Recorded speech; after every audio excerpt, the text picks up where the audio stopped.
No reject loan application ngayong 2026 update. So yes, approve ako dito sa lahat ng mga isi-share ko sa inyo. Sa unang try ko pa lang, SEC registered lahat. At pwede na nga ding loan alternatives, lalo na kung hindi kayo na-aprobahan dun sa may mga super legit na loan applications. So disclaimer, hindi sponsored yung video na to at yung mga isi-share ko sa inyo is base din sa may experience ko.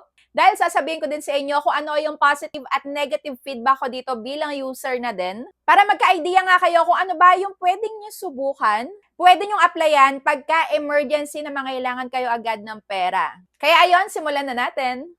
Take note, hindi ko kayo hinihikayat na mag-loan sa lahat ng mga i-share ko sa inyo. Basta, for educational purposes, kailangan tingnan nyo pa din yung loan details bago kayo mag-agree sa kahit na anong loan application na a-applyan nyo. At syempre, mangutang kung mahalaga at importante yung paggagamitan. So pagka hindi, wag na lang. So ang una ko nga na i-share sa inyo, syempre ito, nitong 2025 ko lang din na i-try and yes, approve sa unang try ko ang Mega Peso. So may nagsasabi dito na yes, gusto nila yung Mega Peso, meron din namang hindi. Pero personally ako, kung for emergency at hindi nyo naman na din uulitan yung paglo-loan dito, yes, pwede na din dahil ang bilis at buong matatanggap. And 91 up to 180 days din. Pero ako nga, dahil nire-review ko, yes, nag-try ako nung una, tapos binayaran ko.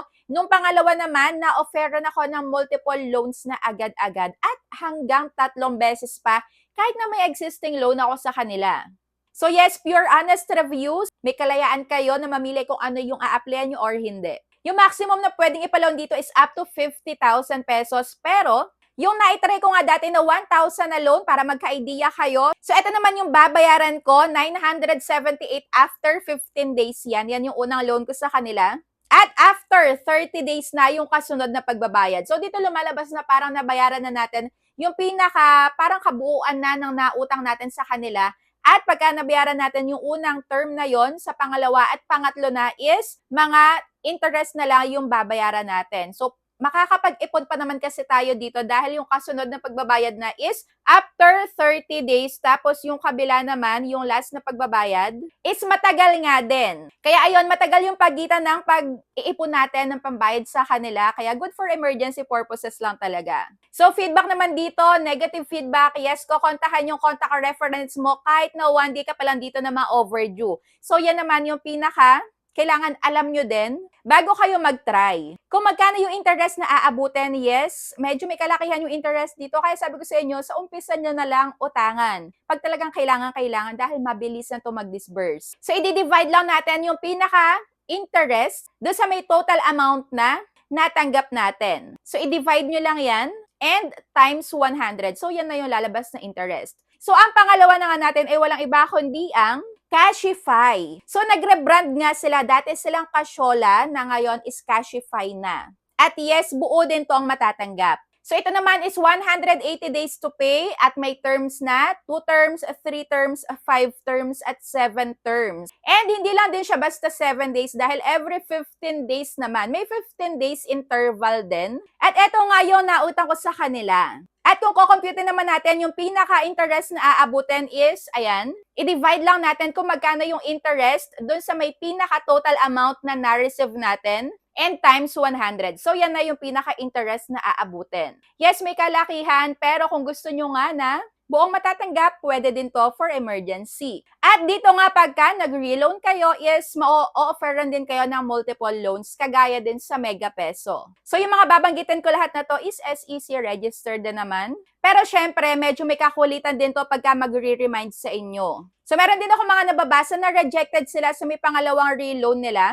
or sa reloan nga nila. Dahil sobrang advance nilang magbayad. So kung ako sa inyo, huwag kayong sobrang advance para kung magustuhan nyo man yung terms nila, pwede kayong makaulit and may iwasan nga yung pagka-reject. So iwasan yung super advance. Kaya ayun, take note, ayaw nila dito ng advance payment. Base na din sa may experience ko. At ang pangatlo naman sa listahan natin ay ang FT lending na yes, buo ding matatanggap at pwede na ring alternatives, lalo na kung hindi kayo naaprobahan sa mga super legit. Yun nga lang dito, ayan, may pagka-moody din. Dahil ako, never akong naka-miss ng payment sa kanila, hindi ako na-overdue sa kanila, pero yung reloan ko naman is rejected. Yes, na-offeran ako sa may unang try ko, approve agad, same day pasok sa GCash. Pero, yung reloan ko, ewan ko, bakit bigla na lang na-reject. So, yun lang. And dito naman, hindi siya super malakihan agad. Pwede kayo ma-offeran sa may 300, 500, 1,000 pagka first time pa lang. And up to 30,000 pesos, napipiyok pa ako, up to 30,000 pesos naman dito yung pwedeng mai-apply. Pero syempre, i-check nyo lagi yung loan details bago kayo mag-apply.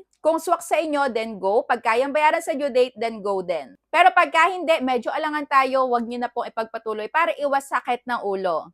And dito naman, up to 4 terms yung pwede nating piliin. Every 15 days din yung pagbabayad. And yung iba nga sa may mga nagko-comment sa may upload ko, yung iba gusto itong FT lending dahil medyo mahaba din yung pagbabayad. May up to 4 terms nga, yung iba naman is ayaw dahil auto-reject sila sa may pangalawang loan dahil nga super advanced nila magbayad. And eto naman yung sample na loan computation ko, yung loan details ko sa kanila. So pagka kinumpute nga natin ang interest, eto yung pinakalalabas. Divide natin yung interest sa may actual amount na na-receive natin and i-multiply natin sa 100. So, yan na ang lalabas.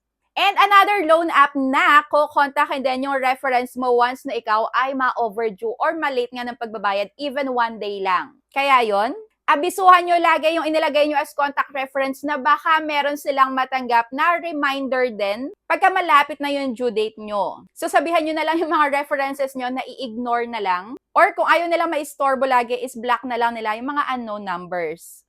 And last but not the least, ang Mabilis Cash na yes, buo pa din naman siyang matatanggap. Kung kayo ay baguhan pa lang ng mangungutang online, pwede kayong mag-try dito. Dahil ako nga sa first try ko, yes, approved din. Pero syempre, iba-iba din tayo ng account. Yung iba sa inyo is mare-reject. Pero, gaya na sabi ko sa inyo, lahat ng to is based on my experience. Yes, approve nga ako. And pwede nga kayo dito ma-offeran sa Mabilis Cash ng 100, 300, 500. Pero meron ding na-offeran ng 2,000 agad. So, may mga nagko-comment sa may mga uploads ko dito. And thank you so much sa may mga nag-share na experience. And up to 60,000 pesos naman yung pwedeng utangin. Pero kung ako sa inyo, wag na kayong magpaabot sa may 60,000 dahil medyo may kalakihan nga din yung interest dito na umaabot nga din ng up to 10% monthly. And mas mataas pa pala. So dito naman, pwedeng bayaran ng up to 4 terms and every 15 days din. And yun nga lang, yung pinaka-negative feedback ko dito is kailangan pa nating i-share yung account natin sa may SSS. I-verify pa daw yung ating phone number. So marami pa silang gustong hingin para mas tumaas yung ating credit limit. O diba, na kung ako sa inyo, ayan yung pag-ibig na yan, mga personal na natin yan. Para sa akin, data privacy na natin na hindi dapat i-share sa mga ganitong OLA. Dahil kung good payer naman tayo, no, bakit kailangan pang i-share yung ganito or bakit kailangan pa ng verification dito? So ayun, kung mabilisan lang na pag-disburse, pasok pa din naman ang Mabilis Cash. Yan nga lang, makakatanggap ka din dito ng maraming makulit na agents na magre-remind sa inyo pag malapit na yung due date nyo. And last, ayaw din nila ng advance payment. So that's it for today's video, guys. Comment your experience kung ano yung mga positive and negative feedback nyo din sa may mga na-share ko na 4 na loan alternatives nga din. Lalo na kung hindi kayo na-approve doon sa mga super legit like Tala, Bilis, S-Loan, G-Loan, Maya Easy Credit. Ayan, comment down below. So ayan, disclaimer, this vlog is not sponsored and for emergency purposes lang din yung pag-a-apply ko dito. Kaya kung kayo, hindi nyo naman kailangan yung uutangan nyo, wag na kayo mag-apply. So always be a responsible borrower and wag i-accept pag hindi kayang bayaran. So ayan lang, thank you for watching and see you on my next vlog. Bye!